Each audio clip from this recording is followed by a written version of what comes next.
My name is Sean Domelen. I'm here today, August 27th, 2010, interviewing you and Jim Kinsella, my teacher, about their experiences in the war.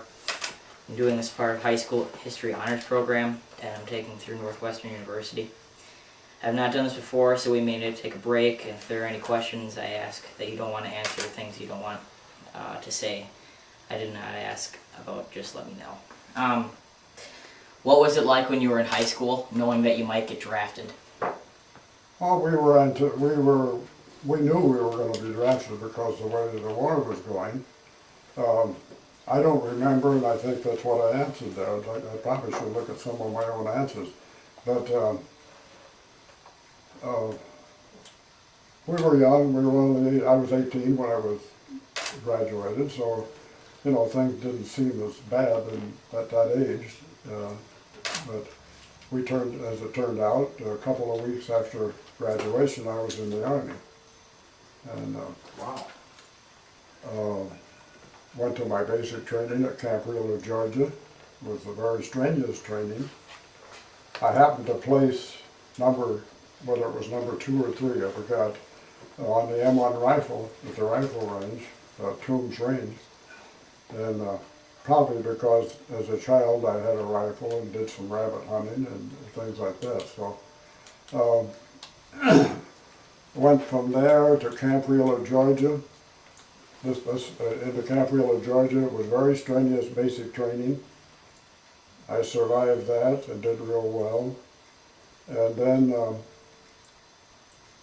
after Camp Wheeler, Georgia, I was sent to the university. For some reason I passed the test along the way. I was sent to the University of Alabama to attend what we call ASTP, Army Specialized Training Program. We were supposed to be trained for when the war was over. The Americans thought the war was going to be over pretty fast, which it wasn't right at that time. And we were supposed to be trained to help the aftermath of the war. As it turned out, they needed bodies for D-Day, and they took us out of our basic training, took us out of Camp Wheeler, out of the University of Alabama. I had already flunked math, so that wasn't, it was a little bit strenuous on me. But I was sent back and joined the 106th Infantry Division from the University of Alabama. And I went into the division as a Jeep driver. Asked the company commander if I could transfer from driving the Jeep into the squad. I enjoyed the driving, but I wanted to be in the squad because they were interactive with each other. Excuse me. And so I joined the squad. Eventually ended up being a machine gun squad leader. Wow. And at the time of capture, I was a squad leader. I had a heavy machine gun. And my heavy machine gun, I got one set in just a minute. There, see that machine gun gun on top of that case there? Mm-hmm. I was a squad leader of that. That's an M1A1 machine gun, water cooled, vintage World War I, and that's what we had. We also had air-cooled machine guns in the squads, but this was the master gun. All right, do you remember when Pearl Harbor was bombed, and how'd your family feel about that? I don't remember exactly how my family felt or how I felt. Yes, I remember. It was, you know, it's a historic event.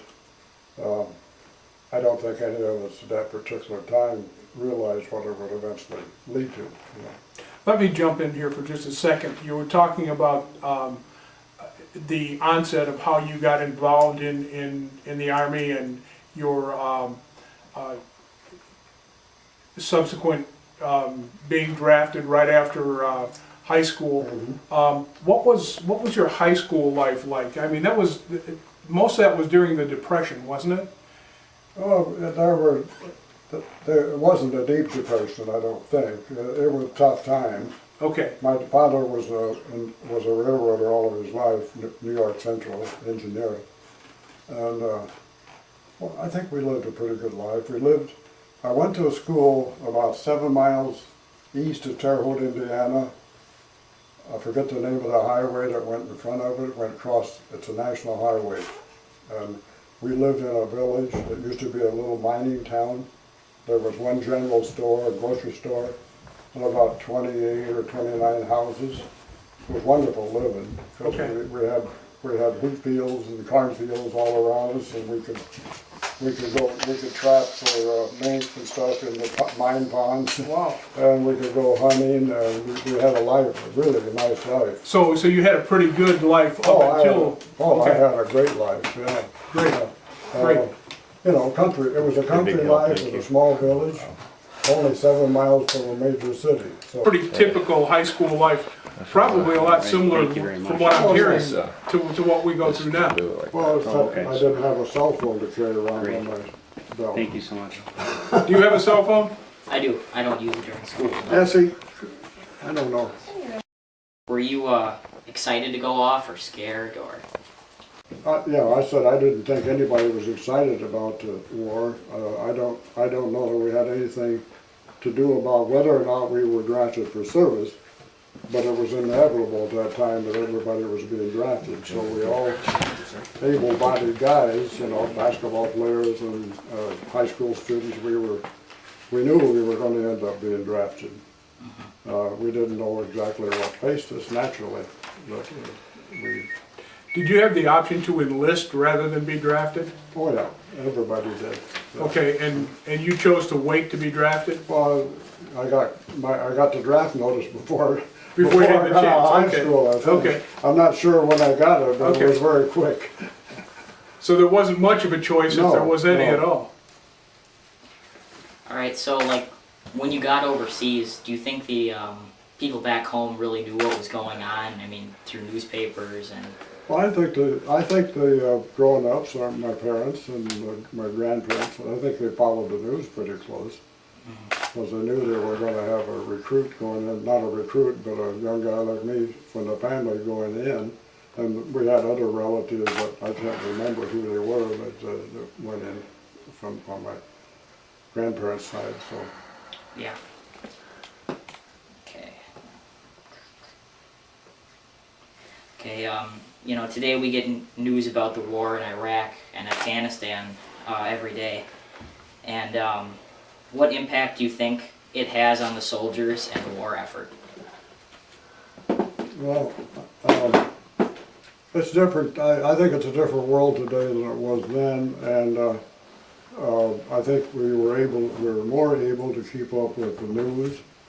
People today know more what's going on outside than what we knew when I was at that age. Do you think that's a good thing or a bad thing?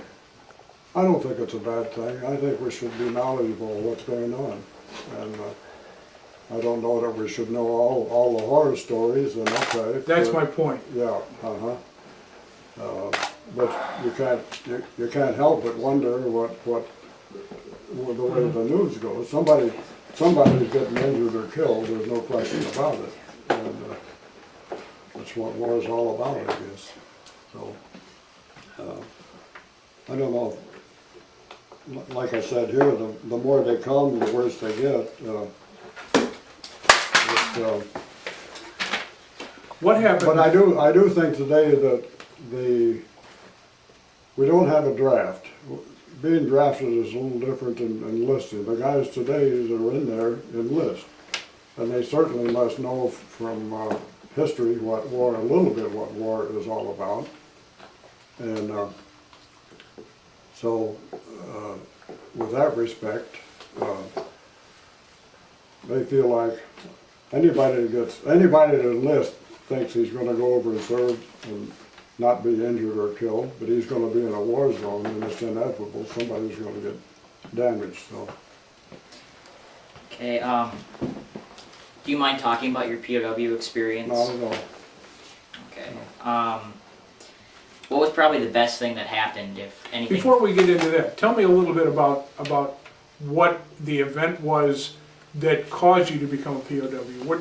Oh, okay, What was there leading up was the to- Battle of the Bulge, and if I can't, it was in December the 9th. If I can't remember dates exactly, it's because. We're not worried about Okay. dates, tell us the story. The battle, when, we were a new division online. The 106th Infantry Division had been placed in place of, I forget the number of the division we replaced, but we replaced a division who had been online for a while. And we were the average division, the average length of line, the length of the line of the support line, or where the division is placed was usually like a 5 mile stretch.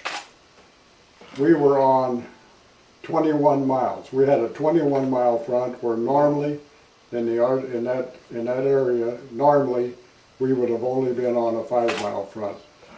There's 3 regiments to an infantry division. Usually what happens is that 2 regiments are placed up front on the line, 1 regiment is placed in reserve. In our case, it appeared that way. The 422nd Infantry Regiment, the 423rd, who I was with, were placed on the front line with the 424th Infantry in reserve. I'm sorry, they were not in reserve. They were south of us in another area. So we had all 3 of our regiments on line, and the Germans surrounded the 422nd and 423rd. And eventually, when they attacked, they eventually trapped part of the 424th Infantry Regiment. But the 422nd and 423rd were completely surrounded when the Germans broke through the north and south side of our line.